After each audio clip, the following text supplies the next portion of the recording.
अस्सलाम वालेकुम। मेरा नाम कदस भाई। इस वीडियो में आपके साथ मैं क्रिप्टो मार्केट की लेटेस्ट न्यूज़, अपडेट्स और साथ अपना तजिया शेयर करता हूँ। क्रिप्टो मार्केट ओवरऑल जो आल्ट कॉइन मार्केट है वो अगेन पंप कर रही है और इस बार जो इंडस्ट्री जो मार्केट पंप कर रही है वो मेटावर्स की है। इत्तेफाक से जुमे वाले दिन मैंने आपके साथ ऑक्सी इन्फिनिटी के SLP टोकन के हवाले से अपना एक तजिया शेयर किया था, जिसमें मैंने आपको बताया था कि SLP का कोई फ्यूचर नहीं है लेकिन माफ़ कीजिएगा, उसके बाद SLP की प्राइस तकरीबन 60-70% पंप किया है, जबकि वो मैंने वीडियो बनाई है, यानी जुम्मे वाले दिन मैंने आपको बताया इसका कोई फ्यूचर नहीं है और प्राइस जो है वो पंप किया। अच्छा, पंप की क्या वजूहत है? जाहिर बात है, जैसे मैंने आपको स्टार्ट में कहा कि ओवरऑल जो मार्केट में सेंटीमेंट है, जितने मेटावर्स गेमिंग प्रोजेक्ट्स हैं वो अब उनकी बारी है, वो पंप कर रहे हैं मार्केट में। एक तो ये वजह है। दूसरा, ऑक्सी इन्फिनिटी के अगर चार्ट पे नज़र डालें तो इनके जो एक्टिव एड्रेसेस हैं उनमें भी आहिस्ता आहिस्ता इजाफा हो रहा है, यानी जो गेमर्स हैं ऑक्सी इन्फिनिटी को दोबारा प्ले करने की तरफ आ रहे हैं। ठीक है। दूसरा, क्या अब मेरा स्टांस जो है वो चेंज हो गया? ओबियसली मैंने जो ओपिनियन कायम की थी SLP के हवाले से कि इसका कोई फ्यूचर नहीं है, शॉर्ट टर्म के लिए तो वो बिल्कुल डिसअप्रूव हुआ है। क्या मुस्तकबिल में मजीद इसकी प्राइस पंप करेगी? मुझे नहीं लगता। मैं अभी भी अपनी उसी पोजीशन पे स्टैंड करता हूं, क्योंकि मैं समझता हूं जब तक ये प्ले टू अर्न गेमिंग जो टोकन्स हैं, कॉइन्स हैं, ये अपने रेवेन्यू सिस्टम को, अपने जो इकोनॉमी है उसके मॉडल को चेंज नहीं करेंगे, तब तक इनके टोकन्स का कोई फ्यूचर नहीं है। देखिए, SLP मैंने जुमे वाले दिन भी आपको बताया था, गेमर्स को ऑक्सी इन्फिनिटी जो रिवॉर्ड गेम प्ले करने के, ये है प्ले टू अर्न, यानी प्ले करें और अर्निंग करें। ऑक्सी इन्फिनिटी या इस तरह के जितने भी एक्स टू अर्न मॉडल हैं वो गेमर्स को, प्लेयर्स को बदले में उनके साथ इंगेज होते हैं, बदले में उनको टोकन ऑफर करवाते हैं। और वो जो टोकन ऑफर करवाते हैं वो कहां से पैसा लाते हैं? उसके लिए ये जो play to earn gaming projects होते हैं, मॉडल्स होते हैं, उन्होंने अपनी NFTs की मार्केट प्लेस बनाई होती है। यानी जो गेम में इस्तेमाल होने वाले करैक्टर्स हैं, उन करैक्टर्स की NFTs की एक मार्केट प्लेस बनाई होती है। वहां पे वो गेमर्स और ट्रेडर जब NFTs की बाय सेल करते हैं तो उस ट्रेडिंग के ऊपर वो फीस चार्ज करते हैं। वो फीस उनकी ट्रेजरी में जाती है और बकौल उनके वो ट्रेजरी फिर SLP या इस तरह के जो इन्फ्लेशनरी टोकन होते हैं प्ले टू अर्न मॉडल के, उनको बैक करती है। तो क्या ऑक्सी इन्फिनिटी ने अभी अपना ये प्ले टू अर्न की इकोनॉमिक मॉडल जो है वो चेंज कर दिया है? मुझे नहीं लगता। तो जब तक वो मॉडल चेंज नहीं हुआ उस वक्त तक लॉन्ग टर्म के लिए SLP मेरी नज़र में, या SLP की तरह के जितने एक्स टू अर्न मॉडल्स हैं, उनका कोई फ्यूचर नहीं है। वक्ती तौर पे आपको ये पंप नज़र आएंगे, जो कि आपको पिछले 48 घंटे में नज़र आया ऑक्सी इन्फिनिटी की वजह से। ये वक्ती तौर पे ये नज़र आएगा, लेकिन लॉन्ग टर्म कोई फ्यूचर नहीं है। लॉन्ग टर्म ये सेल ट्रेड है।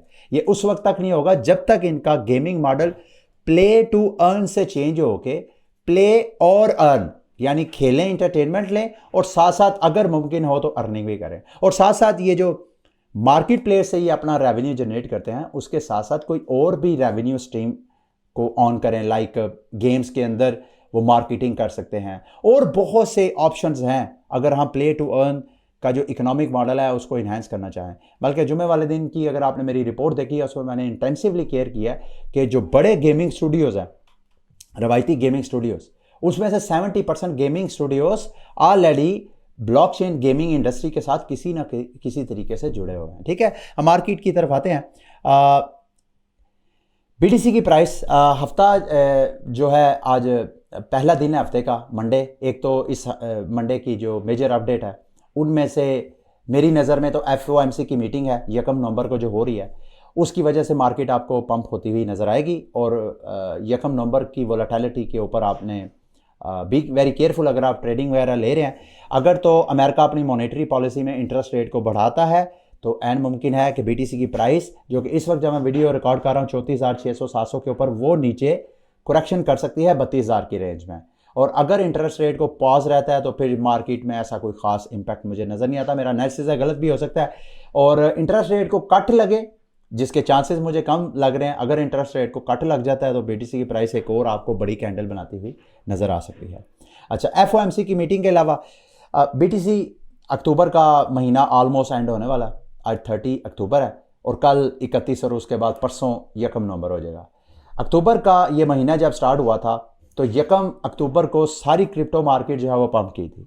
तो उस दौरान मैंने वीडियो बना के आपके साथ शेयर किया था कि ये महीना अक्टूबर का है, यानी हिस्टोरिकली अक्टूबर का महीना मार्केट के लिए बुलिश होता है, लेकिन जैसे ही मैंने वीडियो बनाई 1-2 दिन बाद क्रिप्टो मार्केट डंप होना शुरू हुआ। अगर यहाँ पे आप वीकली कैंडल देखें तो ये देखें, ये वाली मुसलसल इस महीने की तीनों, अक्टूबर के महीने इस वक्त जब मैं वीडियो रिकॉर्ड कर रहा हूँ तीनों ग्रीन कैंडल्स है, लेकिन फर्स्ट वीक की कैंडल जो है वो रेड है। यहाँ से बीटीसी की प्राइस सारी पंप की, यानी 26,000 से 27,000 28,000 की प्राइस पंप की। उसके बाद फिर अगले 2-4 दिन जो है प्राइस जो है वो डंप होती गई। फिर उसके बाद एक फेक न्यूज़ आई, लगा स्टार्ट में पहले हफ्ते लगा, पहले दिन मार्केट पंप करके लगा कि मार्केट में मैनिपुलेटर्स ने ये अक्टूबर नैरेटिव का फ़ायदा उठाया। तो फिर उसके बाद मार्केट जब नीचे क्रैश होना शुरू हुई तो लगा कि शायद ये अक्टूबर नहीं होगा। फिर उसके बाद इत्तेफाक क्या हुआ कि दूसरे हफ्ते में एक फेक न्यूज़ कोइन टेलीग्राफ ने स्पॉट ETF के हवाले से कि ब्लैक रॉक का ETF अप्रूव हो गया, उसकी खबर के बाद अब अक्टूबर का महीना जो है, अक्टूबर वाला वो नैरेटिव जो है वो रियलिटी बनता हुआ नज़र आया। और यही वजह है कि पिछले एक साल से, इस एक साल में BTC की प्राइस ने 2 बार अपनी इस स्ट्रॉन्ग रेजिस्टेंस 32,000 वाली को ब्रेक करने की कोशिश की है, दोनों बार नाकाम रही है मार्केट। लेकिन इस बार अक्टूबर के महीने ने ना सिर्फ ये रेजिस्टेंस ब्रेक किया है, बल्कि ओवरऑल क्रिप्टो मार्केट के इन्वेस्टर्स के जो सेंटीमेंट है वो भी आपको बुलिश नज़र आ रहे हैं। ओबियसली उसकी बहुत सी वजूहात हैं, लेकिन अक्टूबर का महीना फाइनली अक्टूबर रहा। अब देखते हैं कि नवंबर का महीना भी क्या पंप करता है कि नहीं, वो इंशाल्लाह नवंबर के महीने पे डिस्कस करेंगे। अब बिटकॉइन की हवाले से एक और रिपोर्ट है, बिटकॉइन की जो हैश रेट है, याद रखिएगा हैश रेट का मतलब यह है कि बिटकॉइन के नेटवर्क को माइनर्स का जो एक जाल है वो कितना सपोर्ट करता है। जितने ज़्यादा माइनर्स इस नेटवर्क को सपोर्ट करता है उतना ज़्यादा हैश रेट बढ़ता है। हैश रेट बढ़ने का मतलब उतना ही बिटकॉइन को माइन करना डिफ़िकल्ट हो जाता है। ठीक है, मतलब ये कमेटी सिस्टम है ना, अगर 100 माइनर्स हैं तो उसमें कमेटी के किस बंदे की मशीन ने ब्लॉक माइन करना और उसको रिवार्ड मिलना है। अगर 100 की बजाय 1 लाख बंदा हो जाए तो हैश रेट बढ़ गया, डिफ़िकल्टी भी बढ़ गई। इसी तरह 1 लाख की बजाय अगर 10 लाख माइनर्स होंगे तो उतनी ज़्यादा लॉटरी जो है वो डिफ़िकल्ट होती जाएगी। तो ये में माइनर हैश रेट बढ़ रहा है, ये भी एक तरह का बुलिश साइन है, क्योंकि कंपनीज को इत्मीनान है कि क्रिप्टो मार्केट आइंदा पंप करेगी। और इस वक्त हम इतनी हाईएस्ट हैश रेट पे भी अगर माइन कर रहे हैं तो इसका क्या मतलब है, वो समझते हैं कि इस वक्त हम BTC माइन करके अपने पास सेव करते जाते हैं, BTC की प्राइस ऊपर जाएगी तो हम सेल करके अच्छा खासा प्रॉफिट लेंगे। ये भी एक तरह का बुलिश साइन है। एक और एलेक्स ने दोबारा रिपोर्ट किया है, इस वक्त BTC की प्राइस जो है वो शॉर्ट गामा की पोजीशन में, यानी गामा शॉर्ट की एक सिचुएशन बनी है, जिसमें होता क्या है कि जो ऑप्शंस ट्रेडर हैं उनकी जो उन्होंने कॉन्ट्रैक्ट सेल किए होते हैं वो प्राइस पंप होने की वजह से वो शॉर्ट गामा की सिचुएशन में चले जाते हैं, यानी लॉस में चले जाते हैं। तो अपने आप को लॉस को मिनिमाइज करने के लिए वो अपने आप को हेज करते हैं। तो इनका मानना यह है कि BTC की प्राइस इस वक्त जिस रेंज में ट्रेड हो रही है 34,000 से ऊपर जितना, खसूसन ये 35,750 से ऊपर जितनी प्राइस जाती है वो गामा की वजह से ये जो ट्रेडर्स हैं कॉन्ट्रैक्ट सेलर ये मार्केट से स्पॉट में BTC बाय करेंगे, तो उससे प्राइस मजीद BTC की पंप हो सकती है। अगेन दोबारा रिपीट कर रहा हूँ, यानी ये जो गामा स्क्वीज की ये जो ऑप्शन बनती है, इस ऑप्शन में जहाँ दीगर BTC की डिमांड के फैक्टर्स होते हैं वहाँ पे ये एक इवन जो ऑप्शन कॉन्ट्रैक्ट राइटर होते हैं ये भी एक तरह की डिमांड क्रिएट करते हैं, जिससे BTC की प्राइस मजीद पंप होती है। तो लेट्स सी कि BTC की प्राइस कई एक ट्रेडर को मैं देख रहा था, वो तो कह रहा था कि BTC की प्राइस नवंबर या हाल्विंग से पहले $50,000 के ऊपर जाएगी। और हाल्विंग जो है अक्टूबर है, अभी बहुत से महीने पड़े हैं। अगर एक महीने में प्राइस इतनी पंप कर सकती है तो गॉड नोस के अभी इतने महीनों में प्राइस जो है वो $50,000 में जाती है, नीचे रहती है, या 50 से भी ऊपर जाती है। इस हफ्ते के टोकन अनलॉक्स, सबसे मेजर जो टोकन अनलॉक्स हैं, 3 बड़े टोकन हैं जिन्होंने अनलॉक होना है। एक है स्वी टोकन का वो मेरा ख्याल है ऑलरेडी अनलॉक हो चुका है, उसका जो टाइमिंग है नहीं अभी 10 घंटे रह गए। जब मैं वीडियो रिकॉर्ड कर रहा हूँ तकरीबन 10.5 घंटे रहते हैं। इनकी जो सप्लाई है 4.5% टोकन जो है इनका अनलॉक होना है। डॉलर में देखा जाए तो 17.86 है। इसी तरह इम्यूटेबल एक्स का, मेरा ख्याल है इम्यूटेबल एक्स का हर महीने ये टोकन अनलॉक होता है। इसके अलावा गैल्स का, गैल्स एक Web3 एजुकेशनल प्लेटफॉर्म है जहाँ पे क्रिप्टो प्रोजेक्ट्स अपनी अवेयरनेस फैलाने के लिए गैल्स पे जाके अपने प्रोजेक्ट्स वगैरह लॉन्च करते हैं। तो उनका ये अपना गैल टोकन है, उसका 17% सप्लाई 10 मिलियन डॉलर की वर्थ में देखें तो इतनी कोई ज़्यादा टोकन अनलॉक नहीं हो रहे, लेकिन ओवरऑल अगर हम देखें तो 16% सप्लाई जो है वो अनलॉक हो रही है। इसको जहन में रखते हुए मैंने गैल के ऊपर एक छोटी सी ट्रेड ली है, रिस्की सेल ट्रेड, क्योंकि मेरा मानना यह है, और वैसे भी गैल जो अनलॉक होना है ये जाके टोकन होना है 5 नवंबर को, और आज 30 अक्टूबर है, यानी तकरीबन अगले इतवार को जाके ये अनलॉक होगा। तब तक मैं समझ रहा था कि यहाँ पे एक सेल ट्रेड बनती है जो मैंने ली है। लेट्स सी कि मैं मेरी ट्रेड वो प्रॉफिट में क्लोज होती है या लॉस में। फिलहाल तो देखें गैस की अगर आप प्राइस पे नज़र डालें तो गैल का जो टोकन है इसने अपनी ये रेजिस्टेंस, स्ट्रॉन्ग रेजिस्टेंस अपनी ब्रेक की है। यहाँ पे सेल की ट्रेड बनती नहीं है, लेकिन मैं न्यूज़ के ऊपर ट्रेड कर रहा हूँ, टेक्निकल एनालिसिस की बेस पे नहीं, टेक्निकल एनालिसिस की बेस पे यहाँ पे बाय ट्रेड बनती है। लेकिन मैंने न्यूज़ के ऊपर लिया कि इसकी 17% सप्लाई अनलॉक होगी, तो उससे आइंदा चंद दिनों के अंदर यहाँ पे प्राइस के ऊपर प्रेशर आएगा और गैल की प्राइस जो है यहाँ पे डंप करेगी। तो यहाँ पे मैंने सेल ऑर्डर लिया है, छोटी सी $200 की मैंने ट्रेड ली है। लेट्स सी कि वो लॉस में मेरा जाता है या प्रॉफिट में। मेरा जो स्टॉप लॉस या लिक्विडेशन प्राइस है वो $1.85 है, यानी नेक्स्ट जो रेजिस्टेंस है इसकी नेक्स्ट रेजिस्टेंस है $1.85। यहाँ से अगर प्राइस ऊपर जाती भी है तो मेरा ख्याल है अगली मेजर रेजिस्टेंस जो है वो $1.85 के ऊपर है, और वहीं पे मेरी लिक्विडेशन है। अगर तो ऊपर वाली रेजिस्टेंस को ब्रेक करती है तो मेरी ट्रेड जो है वो इनवैलिड हो सकती है। ठीक है, अब आते हैं यूनिस्वाप। यूनिस्वाप के हवाले से बड़ी इंटरेस्टिंग एक अपडेट हुई है। यूनिस्वाप के साबका एक एम्प्लॉय थे, उन्होंने सलीम नाम के डेवलपर से, को डेवलपर थे इन्होंने स्टार्कनेट के ऊपर अपना एक डेक्स लॉन्च की इक्यूबो के नाम से, और साथ इन्होंने यूनिस्वाप पे एक प्रपोजल पेश कर दी।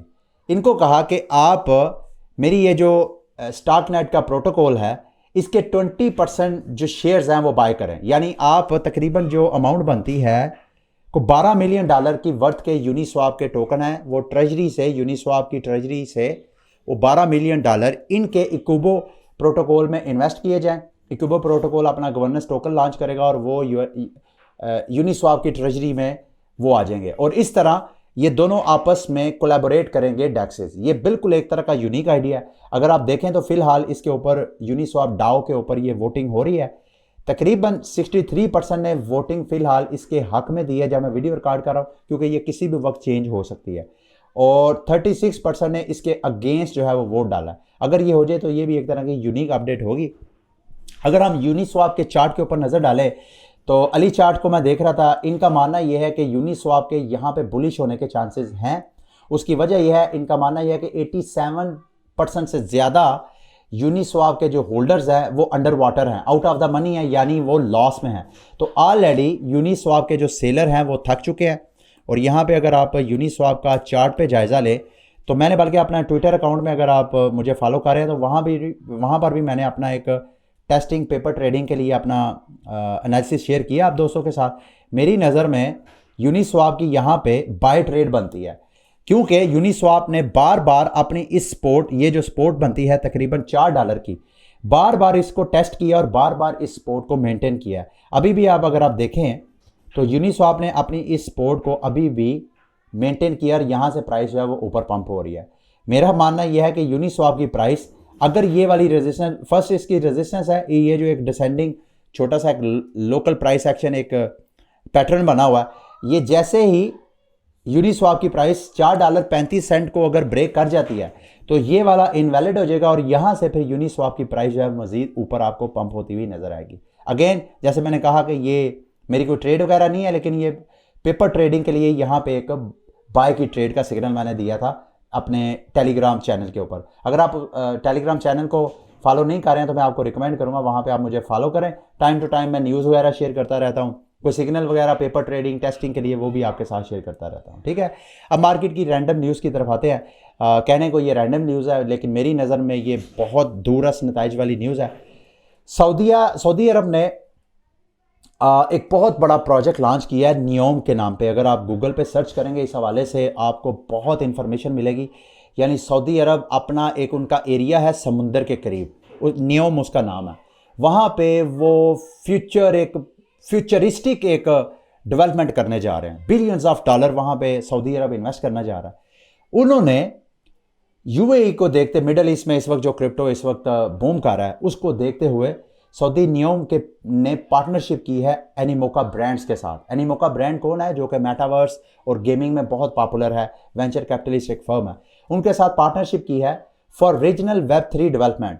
इसका मतलब यह है कि सऊदी अरब भी अब अपने इस रीजन के अंदर, जिसको वो फ्यूचरिस्टिक रीजन बोलते हैं, उसके अंदर वो वेब3 ब्लॉकचेन टेक्नोलॉजी के लिए स्पेस क्रिएट करेंगे, वहाँ पे प्रोजेक्ट्स को डेवलप करेंगे। और मेरी नज़र में ये एक क्रिप्टो मार्केट के लिए लॉन्ग टर्म के लिए ये एक बहुत पॉजिटिव और अच्छी न्यूज़ है। ठीक है, अब आते हैं अगली न्यूज़ की तरफ। ये भी मेरी नज़र में बड़ी लॉन्ग टर्म के लिए बड़ी पॉजिटिव न्यूज़ है।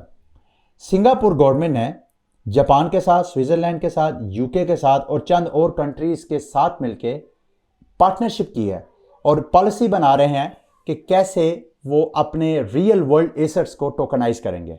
तो ये टोकनाइजेशन के हवाले से इन कंट्रीज़ के जो सेंट्रल बैंक्स हैं वो आपस में कम्युनिकेट कर रहे हैं। और अगर ये जो मेजर इकोनॉमीज़ है दुनिया की, अगर ये टोकनाइजेशन की तरफ जाते हैं तो it's a very bright future, जो भी रियल वर्ल्ड एसेट्स टोकन के ऊपर सरमायाकारी करके बैठे हुए हैं। ठीक है, लास्ट में जाते जाते पिछले 2-4 दिन से क्रिप्टो सोशल मीडिया के ऊपर एक हॉट टॉपिक बना हुआ है। लेयर ज़ीरो ने बगैर लीडो से पूछे हुए उनका जो पेज टोकन है उसको मुख्तलिफ चेन के ऊपर डिप्लॉय करने की कोशिश की है।